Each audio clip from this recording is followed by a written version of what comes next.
Jesus told stories. They were called parables. Jesus was a great storyteller. A parable is a story with a meaning. I thought we could share a parable today. A story with a meaning. Here it is.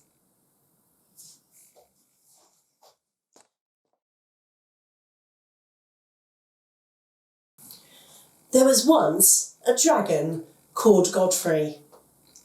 Now Godfrey lived in a cave at the side of a beach by a large lake, a quiet and peaceful place.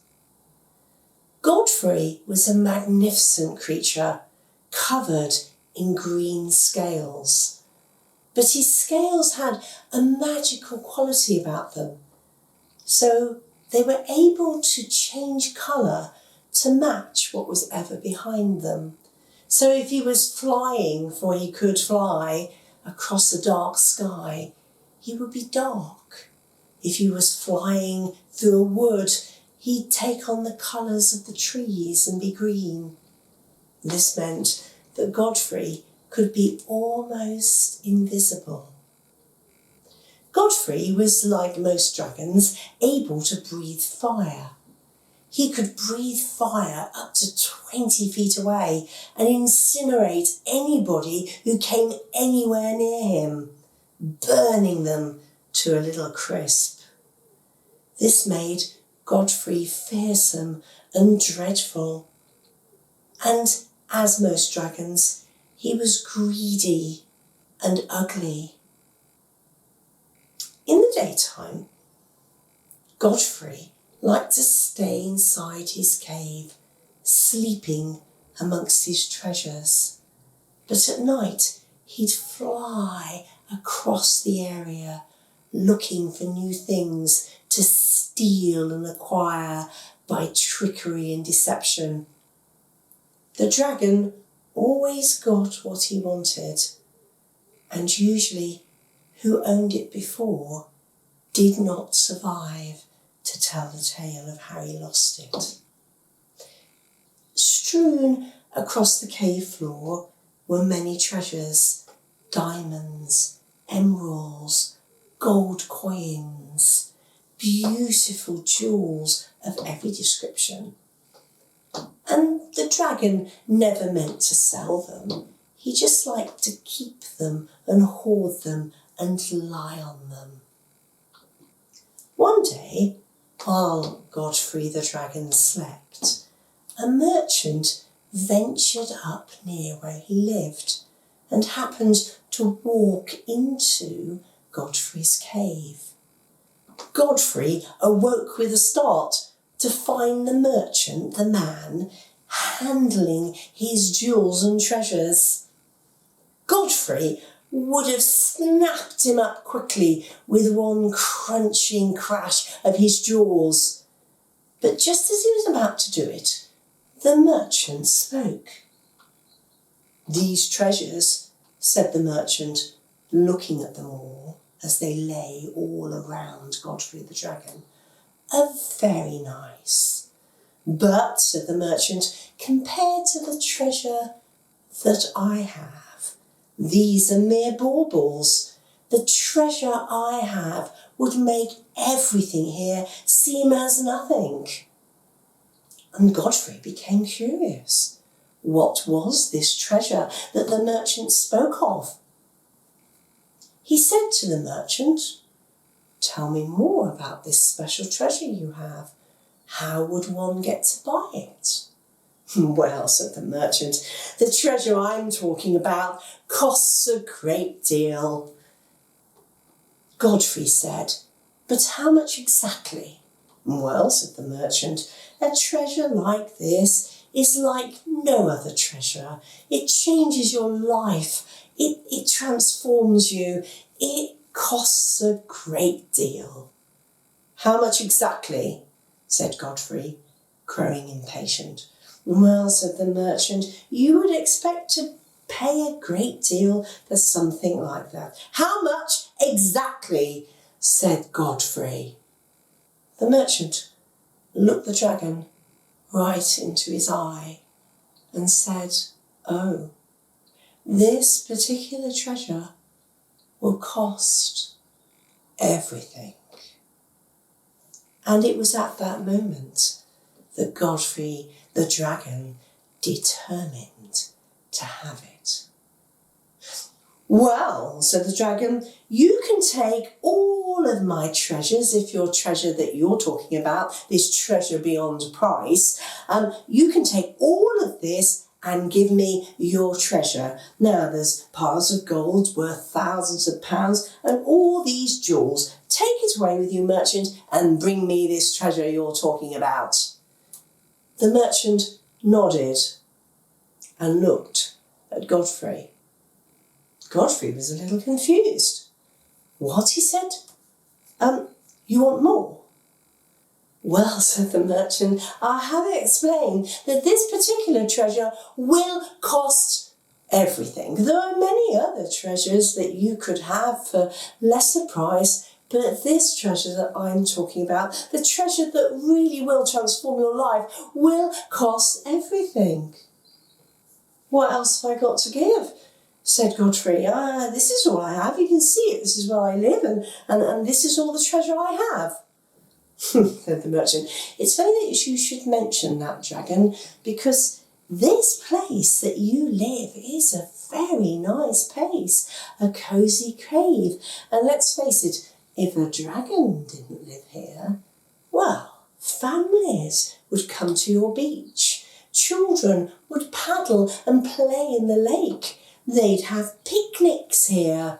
But of course, they've heard about the dragon and they feel your presence, so no one comes anywhere near this place." "What?" said Godfrey. "You want my home?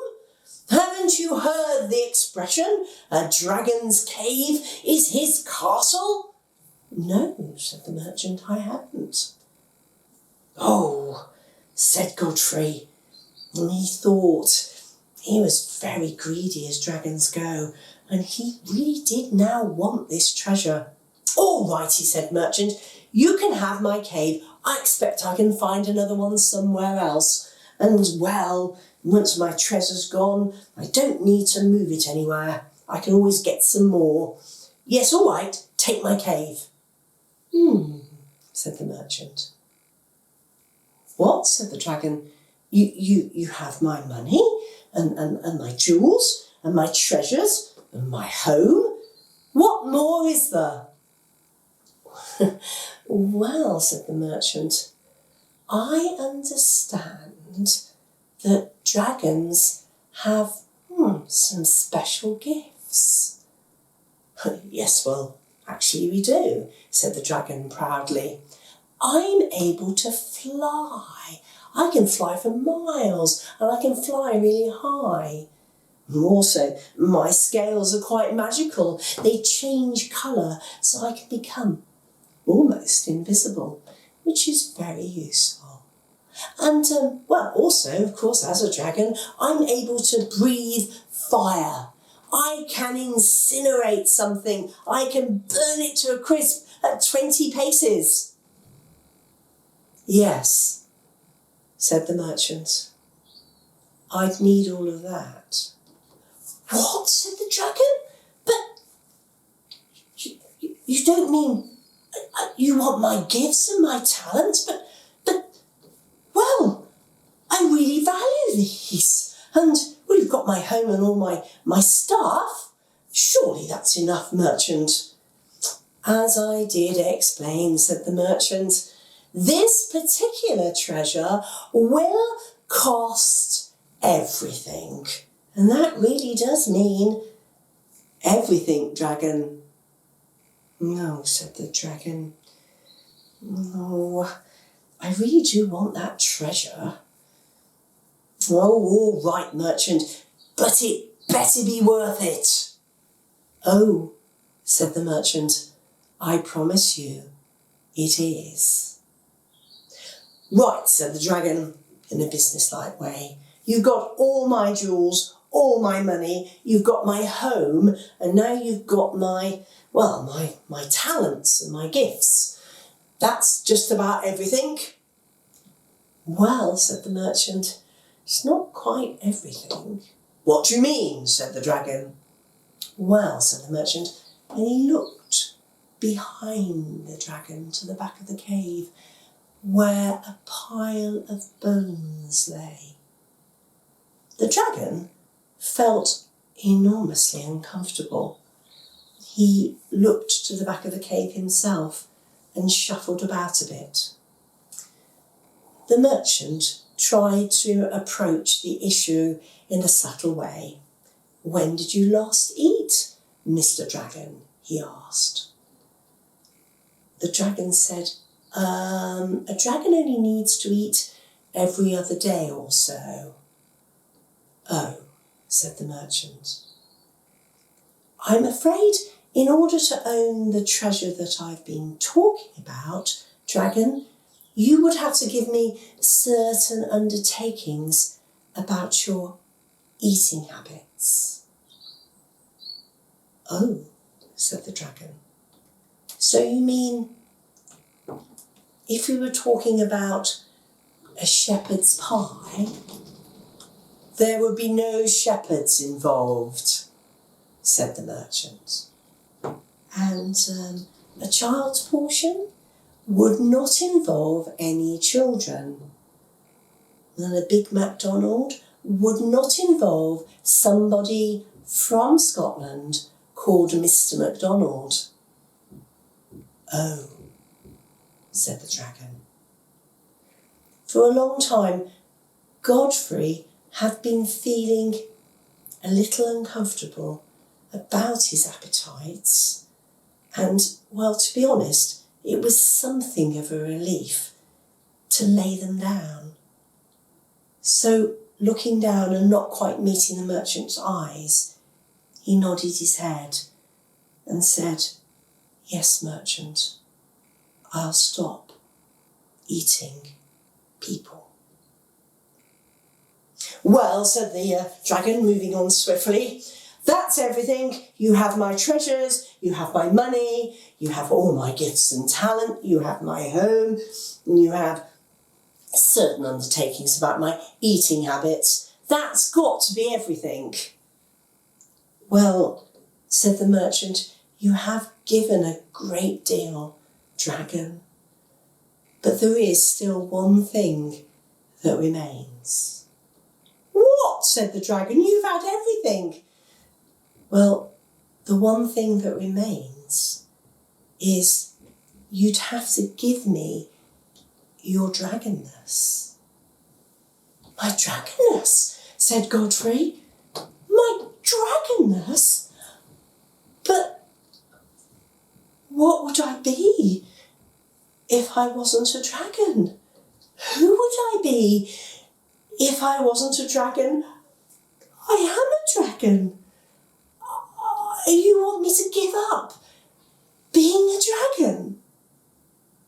"I can see this is difficult for you," said the merchant, "and perhaps you need a little bit of time to think. I'll come back tomorrow morning and you can give me your answer. But I promise you, dragon, the treasure I'm talking about costs everything, but is so, so worth it." That night, Godfrey the Dragon walked alone on his beach. He paused and looked into the lake where he saw his reflection. And what he saw was a great, big, ugly, greedy dragon. He remembered something that he hadn't quite forgotten, but couldn't quite remember. And this something made him cry. Great big dragon tears fell down his cheeks and splashed into the lake. And as they splashed into the lake, his reflection became distorted, so he could not see himself anymore. And the dragon was glad. The next day, the merchant arrived early in the morning and walked along the beach. Lying next to the pool was the huge dead carcass of a dragon, the dead body, still in the morning sunlight. The merchant nodded and seemed satisfied. Just then, out of the cave came a young man. He looked at the merchant and ran forward. He said, "Oh, I'm so glad you came. I wasn't sure what I should do now." "Hello, Godfrey," said the merchant, for the young man was Godfrey, the Godfrey who used to be, the Godfrey that was always meant to be. The Godfrey said, "I don't know what to do now." And the merchant said, "Well, why don't you come down the mountain with me? My wife is cooking breakfast, and we could have breakfast together and have a chat." Godfrey looked delighted. No one had ever asked him to breakfast before, and he turned to leave with the merchant. As they walked past the beautiful lake along the beach, Godfrey suddenly stopped. He had a thought.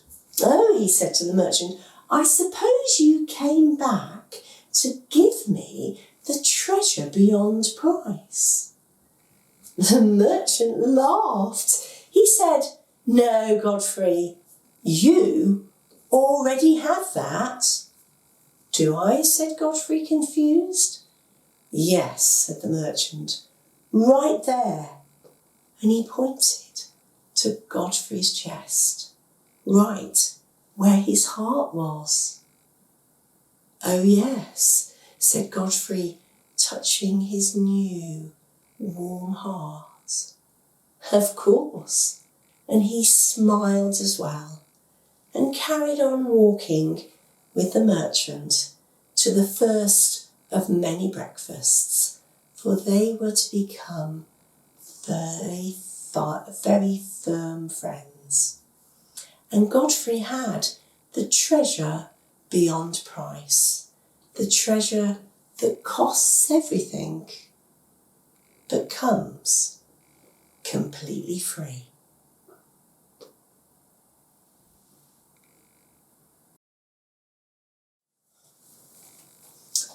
I wonder, what are the things that you value most?